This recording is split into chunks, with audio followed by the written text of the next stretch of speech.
One of those who works the closest to us, with us, is our current mayor, and I'm honored to welcome him as our speaker today. Eric Johnson was elected the 60th mayor of Dallas in 2019, and prior to becoming mayor, he represented the city of Dallas with distinction from April of 2010 until June 2019 as a member of the Texas House of Representatives. Those of you who received TEG grants during your time here were beneficiaries of his strong support of this program. And in addition to serving as mayor of Dallas, he's an attorney and a partner with the international law firm of Locke Lord.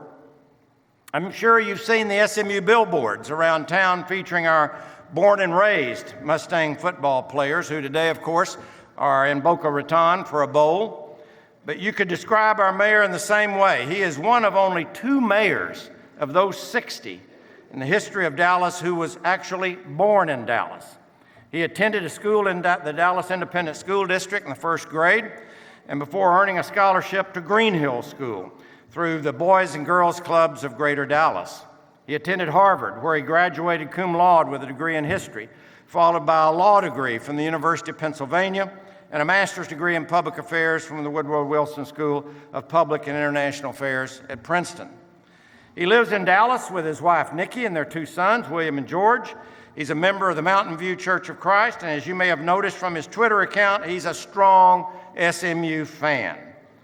He has joined with us in strengthening our town and gown relationship, as it's called, an important connection between the city and the academy. And he's embraced SMU's pledge to be Dallas's university.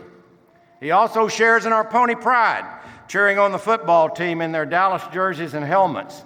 The new logo featuring Peruna running through the Triple D links our Division I home football team with our cosmopolitan global city, and has become very popular on sweatshirts, caps, and many other items. In fact, our bookstore has sold over 10,000 items with that logo on them since it began in October. When the Mustangs beat TCU on their own turf, Mayor Johnson rejoiced with us and invited the team to City Hall to show off the Iron Skillet Trophy. It was icing on the cake for our team, and one that we were wearing those jerseys. And of course, they did it again at Houston, playing the University of Houston. So it's been fun to be victors in these interstate rivalries and to have these Mustang jerseys on with the city of Dallas also a part of it.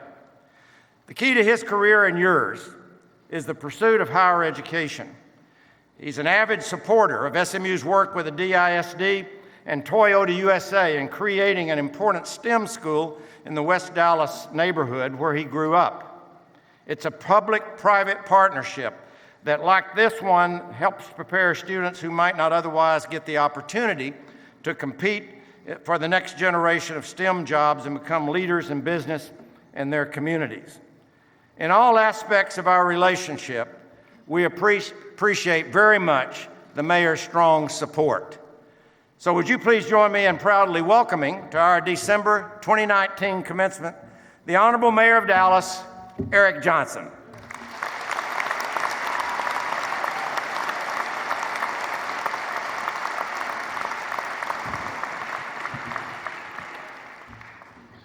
Dr. Turner, Dr. Moore, Chairman Dedman, Vice Chairman Miller, trustees, deans, faculty, distinguished members of our presenting platform, students, friends, family, and most of all, graduates.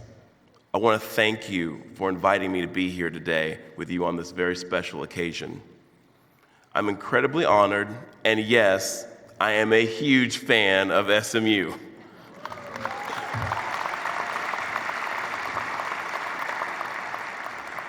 I look forward to the continued partnership between SMU and the City of Dallas, which I guarantee you will only grow and deepen over the years that I'm mayor. 2 months ago, we all woke up to a changed Dallas.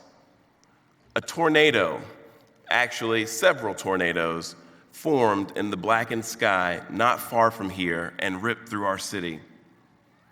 At one point, broadcast warnings declared the tornadoes were touching down just north of this beautiful campus.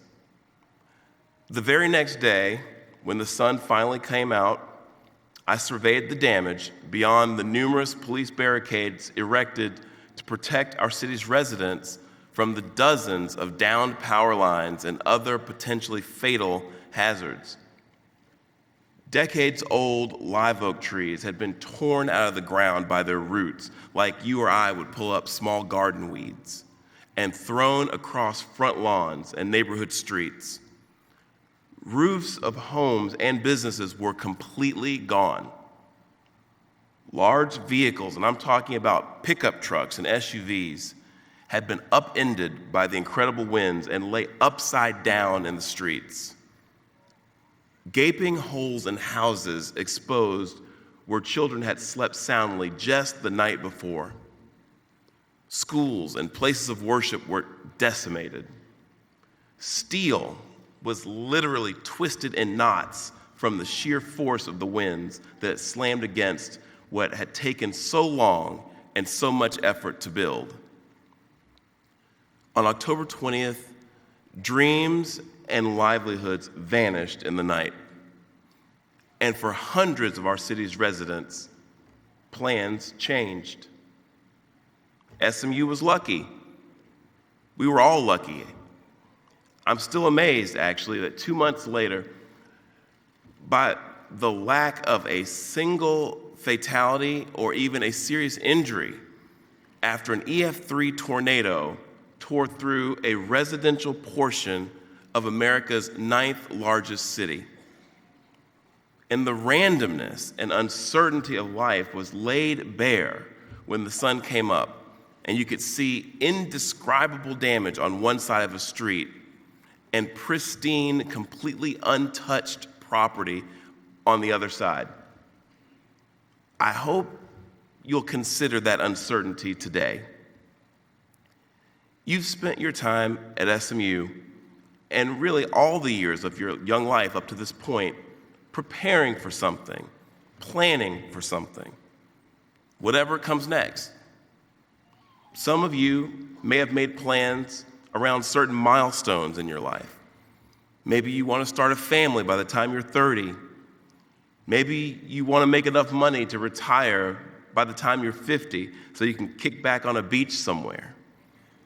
Or maybe you have a loftier vision and you want to achieve world peace. But maybe you're not sure. Maybe today you're wondering, after all the hard work it took just to get to this day, what your purpose is. What were these years here at SMU all for? Let me tell you a story about where I was when I was your age. The year was 1998, around the time that many of you were born, which I'm not even gonna lie, makes me feel really old. 4 years before that, in 1994, I had left my working class family in Oak Cliff to attend college at Harvard. I had been a very active high school student. I played varsity sports, I was in the band, I participated in student government, I did community service. Of all the activities to which I devoted considerable time in high school, however, the only one that I continued in college was community service. I became the director of a summer program for disadvantaged youth during my freshman year in college that required me to remain in the Boston area for the entire summer after my freshman year and to actually live in the same federal housing project where the kids in my program lived. Eventually, I took over all of the community service programming for both my fraternity and the Black Students Association. As I'm sure some of you can relate to, senior year came around faster than I expected, and I needed to figure out what I was going to do next. I distinctly remember that after 11 years of college prep school and 4 years of Harvard, the idea of going straight to graduate school or law school wasn't exactly selling itself. The economy was booming, and I, along with dozens of other directionless liberal arts majors, got sucked into the on-campus job recruiting craze. Even though everything I'd ever done up to that point outside of my schoolwork had been about community service. I did know that I wanted to come back to Dallas. Many of my classmates got jobs on Wall Street, and I got one too, actually. But I intentionally only interviewed with firms that had Dallas offices in addition to New York, believing that once I had a job offer in hand, I could use my fancy liberal arts education to help me negotiate being assigned to Dallas. Well, my plan actually worked. I got hired by a Wall Street investment bank, went to New York to be trained, and then immediately requested that I be relocated to Dallas. My request was granted, and before I knew it, I was back here in Dallas, living in the village, driving a pre-owned Lexus that I'd bought from Sewell Lexus, and I promptly named Candy. I didn't even have to put any money down to buy Candy. I just had to produce a copy of my college diploma, talk about the benefits of higher education. Life was good.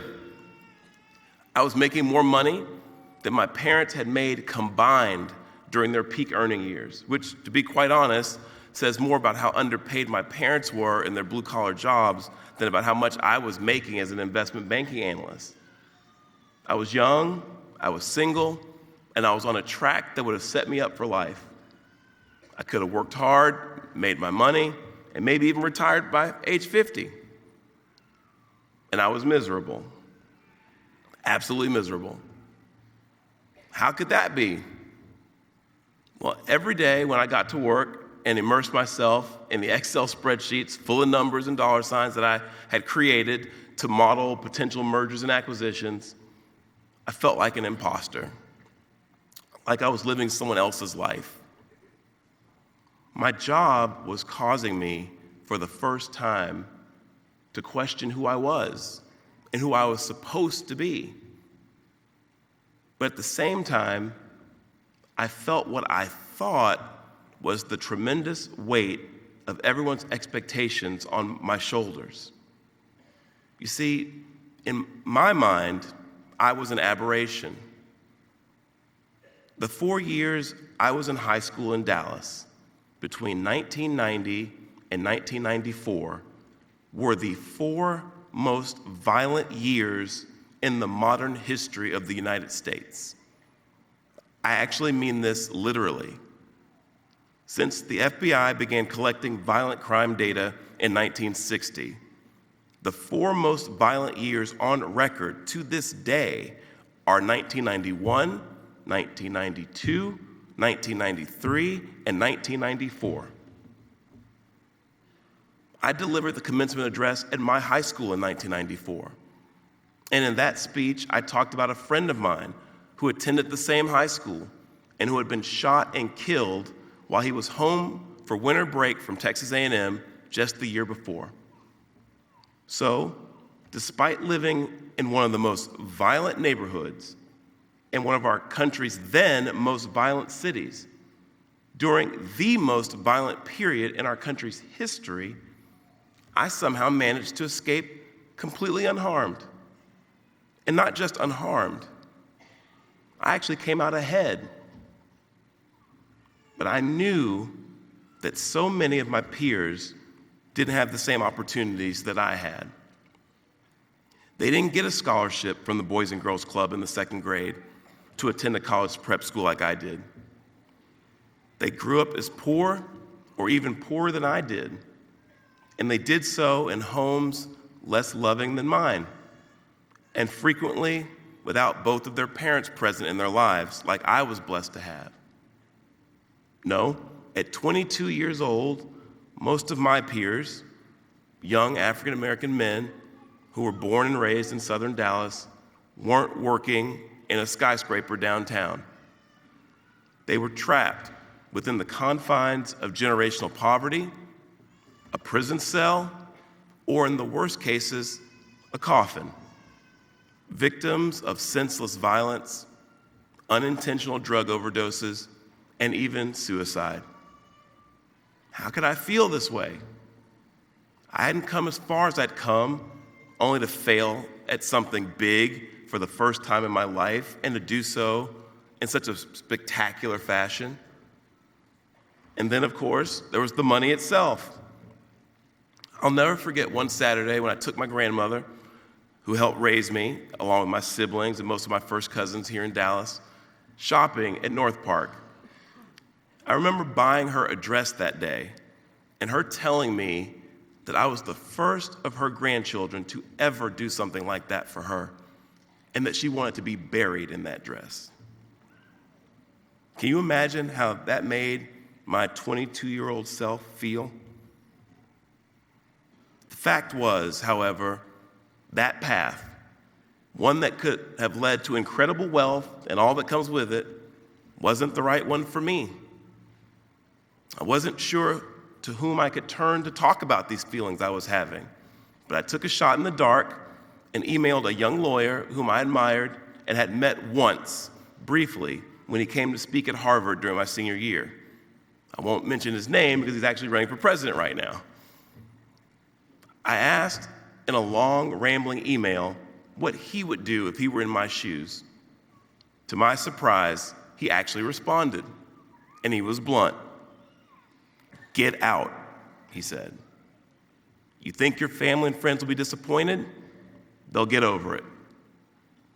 You might think they want certain things for you, but what they actually want is for you to be happy. Do what you were meant to do." After I read that email, I realized that I had failed, and in truly spectacular fashion. I had failed to be honest with myself and true to who I was. So I quit my job and I went to work in the Texas Legislature, earning next to nothing. And I even had to sell old candy. And I was happy. I eventually went on to grad school and law school and ultimately became a public finance lawyer because I had, in fact, learned some useful finance concepts from my foray into investment banking, and because I could see how my daily work made a difference in people's lives. I also continued to pursue my passion for community service, and in 2010, I returned to the Texas Legislature, this time as a member of the House of Representatives. Now, I'm the mayor of my hometown, a great city that I hope you'll call home for the rest of your lives. I'm very blessed, but I only got where I am today by being honest with myself. Now, I want to be clear. If you love investment banking or finance, I don't want to discourage you from pursuing those career paths. Those aren't inherently miserable career paths. And when I get to City Hall on Monday, President Turner, I don't want my voicemail to be filled with angry messages from the Cox School of Business guys. Okay? But what is miserable is to not follow your passion and be true to yourself. In that vein, I hope you'll consider a career in public service and dedicate at least some of your time to your community. Our community here in Dallas needs you. To me, the enduring image of the tornado won't be the streetlights folded to the ground, or the blown out gym at St. Mark's, or the massive amounts of destruction I saw that next morning. It'll be the image of dozens of people who picked up their neighbors' belongings and carried them down the block to a U-Haul, stepping over down power lines over the way. It'll be the neighbors who grabbed their chainsaws and went to work cutting up fallen trees. It'll be the firefighters who rushed into action to search for people who might have been trapped or injured. It'll be the city crews who teamed up to remove the massive amounts of debris so our city could move forward. And perhaps what I'll remember the most won't be an image at all. It'll be a feeling, the love for family, friends, and even complete strangers that so many of our residents exhibited. In your life, you will face tests, uncertainty, moments of doubt, and even tornadoes. Statistically speaking, it probably won't be a literal tornado, but you will likely experience loss and sudden crises that force you to change your plans. And the challenges of your time are going to be immense. The downsides of automation and globalization, the effects of climate change, the ongoing wars and military conflicts, the cycles of poverty that create generations of people bereft of opportunity. But you're here today because you're people of talent and persistence. Those characteristics are more than sufficient to meet the challenges that you and your peers are going to face. Your generation, like the greatest generation, will be one that future generations will have to thank for its willingness to sacrifice for the greater good and for posterity, should you choose not to run from this mantle, but rather to embrace it. And I pray that you will embrace it. In uncertain times, you may never know exactly what will come next for you, but you'll never have to regret living a life full of purpose. I pray that you will find your purpose. Thank you very much, and may God bless the class of 2019. Pony up.